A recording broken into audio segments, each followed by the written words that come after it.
কেন্দ্রীয় বৈষম্য বিরোধী ছাত্র আন্দোলন সমন্বয়কের সাথে একাত্মতা পোষণ করে নরসিংদী জেলা বৈষম্য বিরোধী ছাত্র আন্দোলন কমিটির সমন্বয়করা আমরা আমাদের বিবৃতি প্রকাশ করছি।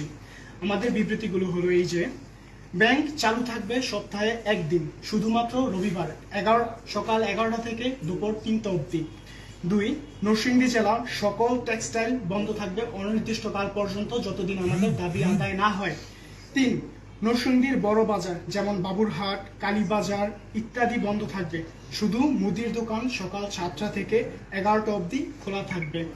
4, জরুরি সেবা যেমন হাসপাতাল, ফার্মেসি খোলা থাকবে। 5, আমরা নরসিংদীতে ইমার্জেন্সি মেডিকেল টিম গঠন করতে চাচ্ছি। তার জন্য যারা যারা আগ্রহী আমাদের নরসিংদী জেলা বৈষম্য বিরোধী ছাত্র আন্দোলনের সাথে দয়া করে যোগাযোগ করবেন।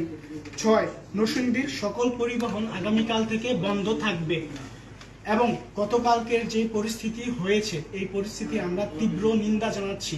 আমাদের অন্যতম সমন্বয় কমিটির গোলাম রাশেদ তমাল, সে মাথায় আঘাতপ্রাপ্ত হয়েছে, তারও আমরা নিন্দা জানাচ্ছি।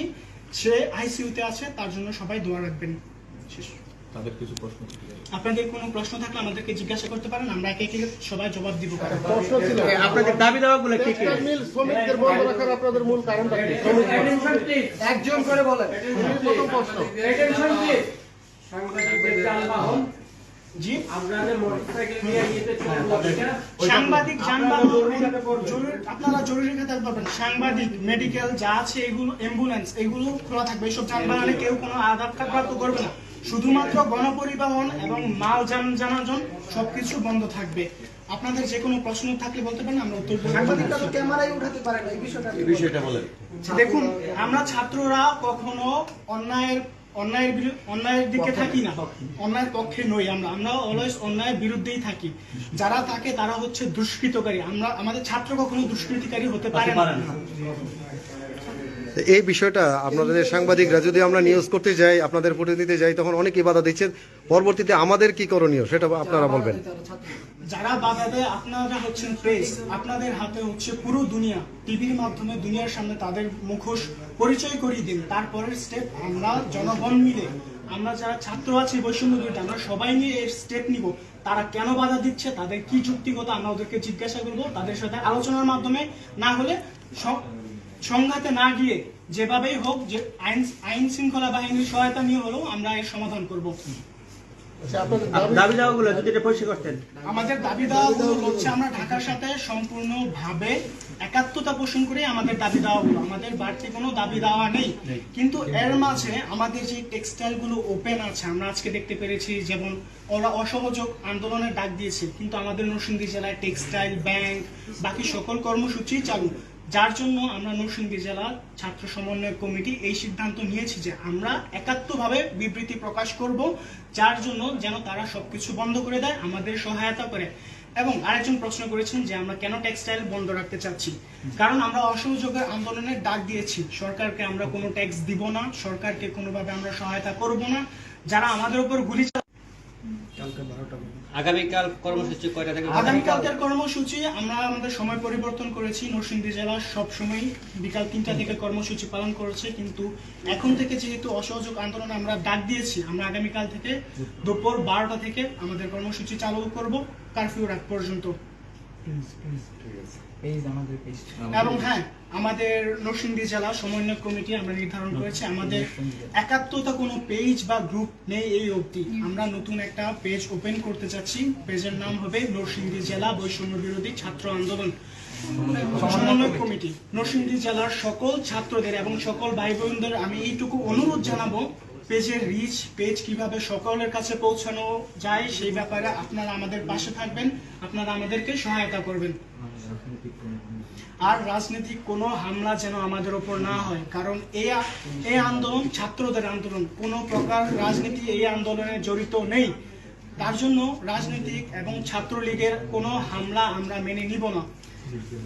এবং পুলিশদের হয়রানির বিষয়টাও আপনারা সবাই মাথায় রাখবেন, পুলিশরা যেন আমাদেরকে হয়রানি না করে। আমাদের অনেক ছাত্র ছাত্রী আসার সময় আজকে পুলিশ ফোন চেক করে, পুলিশ কোন অধিকারে ফোন চেক করে আসতে সমস্যা করে, আমাদের অনেক ভাই বোনদেরকে হ্যারাস করেছে, এরকম অনেক প্রমাণ আছে। রাতে রাতে বাড়িতে গিয়ে রেড দেয়। আমরাই 2-3 দিন বাড়ির বাইরে ছিলাম, কেন? বা স্বাধীন বাংলায় আমরা কেন বাড়ির বাইরে থাকবো? পুলিশের হয়রানি যেন বন্ধ হয়, তার জন্য আমরা সরকারের এবং আইন শৃঙ্খলা বাহিনীর প্রতি অনুরোধ জানাচ্ছি, আমাদের ছাত্রদের কোনো প্রকার হয়রানি করবেন না। আমরা আপনাদেরই সন্তান। জি, গত 19 তারিখ ভাই প্লিজ, গত 19 তারিখ ছাত্র আন্দোলনের নামে নরসিংদী জেলখানা থেকে অস্ত্র লুট হয়েছে, তারপরে হ্যাঁ অনেক কিছুই হয়েছে। তো এখন ছাত্র আন্দোলনের সাথে যদি যারা সম্পৃক্ততা বিশৃঙ্খলাকারী থাকে তাদের বিষয়ে আপনারা একটু স্পষ্ট করে যদি বলেন তাহলে বলা হয়। সাধারণ আমরা প্রথমেই বলেছি, সাধারণ শিক্ষার্থী কখনো জঙ্গিবাদ পোষণ বা অন্যায় পোষণ করে না।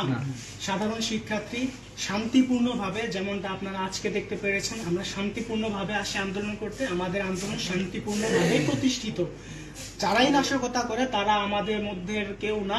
আমাদেরকে হয়তো অনেকে ঢাল করে অনেক কিছু করতে চায়, আমরা তা সাপোর্ট কোনোভাবেই করি না। আমরা সমন্বয় কমিটি আশেপাশে ছড়িয়ে ছিটিয়ে থাকি যাতে কোনো প্রকার নাশকতা না হয়, আমরা তার জন্য দায়ী না।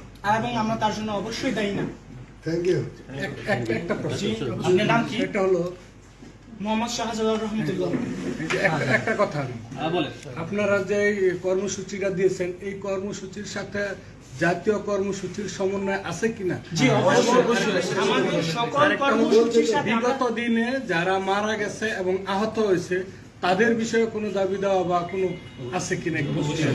অবশ্যই দাবি দেওয়া আছে। দাবি দেওয়াগুলো আমরা আমাদের প্রধান সমন্বয় কমিটির সাথে বসে তাদের সাথে আরো আলোচনা করে, যেহেতু তারা আমাদেরকে দায়িত্ব দিয়েছে নরসিংদী জেলার, তাদের সাথে আলোচনা সাপেক্ষে আমরা আমাদের আরো দাবি দেওয়াগুলো আপনাদের সামনে উপস্থাপন করবো। তার জন্য আমাদের আরো অপেক্ষা করতে হবে, একটু সময় আমি দিতে যেটা হবে। বলতে চাচ্ছিলাম ক্লিয়ার, সেটা হলো যারা মারা গেছে বা আহত হয়েছে তাদের ব্যাপারে আপনারা এই তদন্ত চান কিনা বা বিচার চান কিনা? যারা আমাদের যে ভাইগুলো শহীদ হয়েছে